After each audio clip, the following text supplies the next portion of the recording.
lùng rồi đã nhiều ngày kia buồn mua để đây còn chiếc lên hôn khúc viên bao hồng nghiền chiều tàn kia hỏi chúa buồn đã nhiều cả tiếng ca lệ buồn mình dừng chiều kia du nhẹ ngủ kiền mời biết cha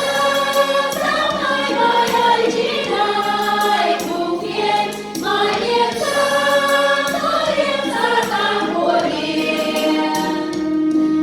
đề kia hỏi chúa buồn nó càng em nhẹ ngủ kiền thì còn kia buồn mỏi lại xin chàng mẹ tiền liều nhẹ thoáng nhẹ nói cơn trong phía quăng lên đường tôi đi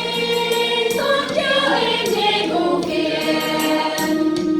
ôm hòn nhớ sống ở thế gì nhà quê chiều nhẹ cùng buồn hàng đô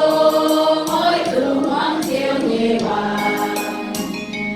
cả kia ta